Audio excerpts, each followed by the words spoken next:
Advisory Council approves proposal to ratify an agreement signed between Bangladesh and Timor-Leste on the exemption of visas for diplomatic and official passport holders.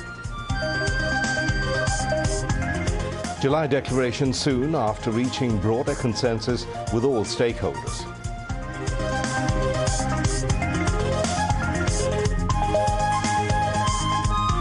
BNP in tribunal over allegations of crossfire and forced disappearance.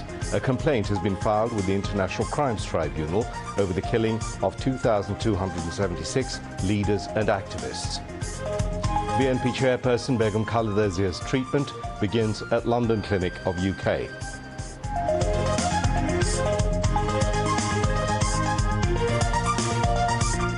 Turkish Commerce Minister calls on Commerce Advisor Turkey interested to invest in Bangladesh's renewable energy, machineries, military technology and infrastructure sectors. Most of the 227 candidates dropped from 43rd BCS can join their posts. Application for reconsideration being scrutinized and will be completed within a short time, informs Public Administration Secretary. 5 killed and more than 1 lakh people ordered to evacuate after devastating wildfires in Los Angeles, USA. And Bangladesh beat Sri Lanka under-19 women team by 21 runs in the fourth and last T20 in Colombo. Assalamu alaikum. This is Mahmoud Rahman with News at 10 on BTV. You've just heard the headlines. Let's move on now to the details. The Advisory Council has approved a proposal to ratify an agreement signed between Bangladesh and Timor-Leste on the exemption of visas for diplomatic and official passport holders. The proposal was approved at the Advisory Council meeting held at the Chief Advisor's office in the capital today. Chief Advisor Professor Muhammad Yunus presided over the meeting. Members of the Advisory Council and senior officials of various ministries were present. The approval of the proposal to ratify the agreement in the Advisory Council meeting will facilitate the travel process between Bangladesh and Timor-Leste to increase economic trade cooperation, expand labour market and strengthen mutual relations. The visa exemption agreement for holders of diplomatic, official and service passports between Bangladesh and Timor-Leste was signed in Dhaka on the 15th of December 2024 in the presence of representatives of both the countries during the visit of the President of Timor-Leste to Bangladesh. Once the agreement comes into force, citizens holding diplomatic, official service passports of both the countries will be exempted from visa requirements for a period of not more than 30 days from the date of entry, transit stay and exit in the territory of the other contracting party. The agreement will remain in force indefinitely. However, either party can terminate the contract within 30 days of notice. So far, Bangladesh's visa exemption agreement was signed with 29 countries, of them 21 in Asia, 4 in Europe, 1 in Africa and 3 in America. Bangladesh's visa exemption agreement is being signed with various countries to expand bilateral, economic and trade cooperation and to make the inter-country relations more fruitful. Chief Advisor Professor Muhammad Yunus urged Turkey to bring their technology to Bangladesh, invest more, relocate factories and use Bangladesh's youth forces. The Chief Advisor made the call when a delegation led by Turkey Trade Minister Professor Dr. Omar Bolat called on him at the State Guest House, Jamuna, today. Mentioning Bangladesh as the 8th most populous country in the world, the Chief Advisor said that the interim government was working to create work opportunities for the country's youths and sought Turkey's help in this regard. Use our young people to run your factories here so that you can supply your products in the region, he said. The Chief Advisor said that Bangladesh and Turkey have the potential to build a dream relationship through mutual cooperation in various fields. Turkey Trade Minister Professor Dr. Omar Bolat said that Bangladesh and Turkey can diversify their cooperation beyond the textile industry, which was their primary import from Bangladesh. He said that there can be economic cooperation in the field of defense industry, healthcare, pharmaceuticals and farm machinery. We can replace India and other markets in Bangladesh's imports. There can be a cooperation in economic and social fields at all levels, he said. He also said that Bangladesh and Turkish universities can have reciprocal cooperation. Now, nearly 20 large Turkish companies are operating in Bangladesh in garments and textiles, accessories, chemicals, engineering, construction and energy sectors. Commerce Advisor Sheikh Bashiruddin, Advisor Mahfuz Alam, Chief Advisor Special Envoy Lutfi Siddiqui, SDG Affairs Senior Secretary Lamia Murshid and BIDA Chairman Ashik Mahmood Chaudhry were present on the occasion. Advisor Mahfuz Alam said the proclamation of the July Revolution would be made after reaching a broader consensus in consultations with all stakeholders. He said this at a press briefing at Foreign Service Academy in the capital today. Mahfuz Alam said the government will hold talks with all political parties next week over the July proclamation. We want to make it an inclusive and unified document. Mahfuz Alam said the government thinks if the declaration is made on part of the students without reaching a wider consensus, the current unity and stability of the country may be hampered. He said the government will take a decision within the next week on how the July percolation will be prepared and when it will be made public. He said the government has taken responsibility of formulating a document in consultation. Full distribution of textbooks was completed in March, while in some years even textbooks were distributed until July, he said. Hoping that all the students will get textbooks on January the 1st next year, the press secretary said the PDF versions of all textbooks were made available online from January 1st this year. Chief Advisor's Deputy Press Secretary Abul Kalam Azad Mojumdar and Apurvo Jahangir were present at the press briefing. Bangladesh Nationalist Party BNP has submitted allegations to the International Crimes Tribunal regarding the enforced disappearances and crossfire killings of 2,276 leaders and activists of BNP and its front organizations, including Ilyas Ali. The two complaint documents signed by BNP Secretary General Mirza Fakhrul Islam Alamgir alleged that its leaders and activists were killed in crossfires during the period of 2008 to 2024. BNP also claimed that 153 members of the party were forcibly disappeared during the timeline.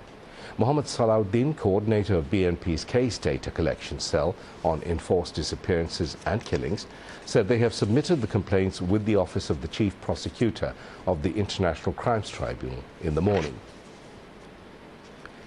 The Appellate Division of the Supreme Court fixed 14th of January for the next hearing of an appeal filed by BNP chairperson Begum Khaleda Zia, seeking cancellation of her 10-year jail term in Zia Orphanage Trust case. A 5-member bench headed by Chief Justice Syed Rifat Ahmed fixed the new date after a long hearing today. BNP chairperson and former Prime Minister Begum Khaleda Zia was admitted to the London Clinic, a specialised hospital in London, on Wednesday for advanced treatment. BNP media cell member Shairul Kabir Khan quoted Khaleda Zia's personal physician, Professor AZM Zahid Hussain, informing this. Earlier, the BNP chairperson was taken to the hospital directly from Heathrow Airport. Former Prime Minister Khaleda Zia was driven to the hospital by her son, BNP acting chairman Tariq Rahman. Tariq Rahman's wife, Dr. Zubaida Rahman, accompanied them. Bangladeshi physicians who accompanied the former Premier to London handed over treatment-related documents to the doctors of the London clinic. Later, the physicians of the clinic decided to get her admitted to the facility for further treatment after reviewing the documents and carrying out some required medical tests. Begum Khaleda Zia, the 3-time Prime Minister of Bangladesh, has been suffering from various ailments, including liver cirrhosis, kidney ailment, heart disease, diabetes and arthritis for long. The BNP chairperson left Dhaka for London on Tuesday night by a special air ambulance provided by the Emir of Qatar. The air ambulance carrying Khaleda Zia landed at Heathrow International Airport in London at 2:55 p.m. The Appellate Division of the Supreme Court today set January the 23rd for holding hearing of Jamaat leader ATM Azharul Islam's petition pleading to review its judgment that upheld his death sentence initially awarded by International Crimes Tribunal ICT1 for crimes against humanity and war crimes in 1971. A 5-member apex court bench headed by Chief Justice Syed Rifat Ahmed passed the order as the matter came on today's cause list for hearing. ATM Azharul Islam's counsel, Mohammad Shishir Moni, said senior lawyer Barrister Abdul Razak will take part in the hearing for the Jamaat leader. The defence on July the 19th, 2020, filed the 23-page review plea seeking Azhar's acquittal on 14 grounds. Addressing trade imbalances, attracting Chinese investments in Bangladesh and Rohingya issue will be on the agenda during Foreign Affairs Advisor Mohammad Tawhid Hussein's upcoming bilateral visit to China from January the 20th to 24th, according to the Foreign Ministry spokesperson. The advisor's visit to China is therefore of significant importance, said spokesperson Mohammad Rafiqul Alam during a weekly media briefing at the Foreign Ministry this afternoon. The foreign advisor is likely to hold a bilateral meeting with Chinese Foreign Minister Wang Yi in Beijing on January the 21st. Additionally, official sources have indicated that Tawhid Hussein will also engage with senior officials of the Communist Party of China, CPC, and is likely to visit Shanghai as part of the trip. The spokesperson said the upcoming visit, as the first bilateral trip by the advisor following the formation of Bangladesh's interim government in August, presents a valuable opportunity to further strengthen and deepen the bilateral ties between the two nations. Bangladesh and China are set to celebrate the golden jubilee of their diplomatic relations in 2025, and both countries have undertaken various programs for this milestone. Turkey is keen to invest in Bangladesh's different sectors, including infrastructure, health and energy. Commerce advisor Sheikh Bashiruddin told this to journalists after a meeting with visiting Turkish Commerce Minister Professor Dr. Omar Bolat at the Secretariat today. He said Turkey is also highly interested to invest in the renewable energy sector. The country is also interested in investment in the military sector, the advisor added. Sheikh Bashiruddin went on saying that the ties between Bangladesh and Turkey are deep-rooted. Boosting economic engagement and trade relations among the businesspersons of the two countries will benefit both the nations, he added. The advisor said a joint economic commission will be constituted to promote trade and bilateral issues between Bangladesh and Turkey. BNP Secretary-General Mirza Fakhrul Islam Alamgir has said unity is now essential to protect the country and restore democracy. He said this while unveiling a book in Dhaka today. The book, titled Rajbondider Jabanbandi, which chronicles the depositions given in court by BNP chairperson Khaleda Zia in false cases, was unveiled at the party chairperson's Gulshan office. Fakhrul Islam Alamgir also urged all not to engage in the politics of division. What is most needed now to save the country and restore democracy is unity, he added. He said reforms are indeed necessary, but the driving force behind these reforms must be an elected parliament and government. Without this, the nation will never be able to legitimize the reforms. The BNP leader urged all to refrain from excessive debate on the matter. He called on all pro-democratic and freedom-loving people of the country to remain united. Don't get divided. The BNP leader called upon the politicians to remain alert about it and refrain from making efforts to create division in the country.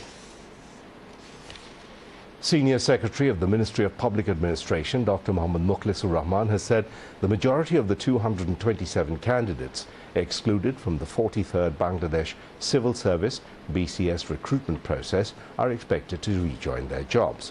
The investigation has been completed and interim government is working to finalize the process promptly, Dr. Mukhlisur Rahman said, following a meeting with the affected candidates at the Secretariat today. He said the re-evaluation of their petitions is currently underway, expressing optimism about the reinstatement of most of the excluded candidates. Dr. Mukhlisur Rahman also spoke about the government's decision to introduce a dearness allowance for public officials and employees, a measure expected to be implemented soon. He elaborated that the allowance would be adjusted with the basic salary during the next increment period, ensuring sustainable financial support for government employees. Responding to queries about the implementation timeline, Dr. Mukhlisur Rahman assured that the allowance would be operational before the end of the current fiscal year. Anti-discrimination student movement and Jatiyo Nagorik Committee leaders today distributed leaflets at Shantinagar area in the capital as part of the countrywide public relation program. Earlier, the programme was announced by the Anti-Discrimination Student Movement and Jatiyo Nagorik Committee ahead of announcement of July mass uprising declaration. While distributing leaflet, they urged the government to dislodge the fascist system and also demanded announcement of proclamation of July Revolution by January the 15th to create a new political system. Let's now move on to some international news.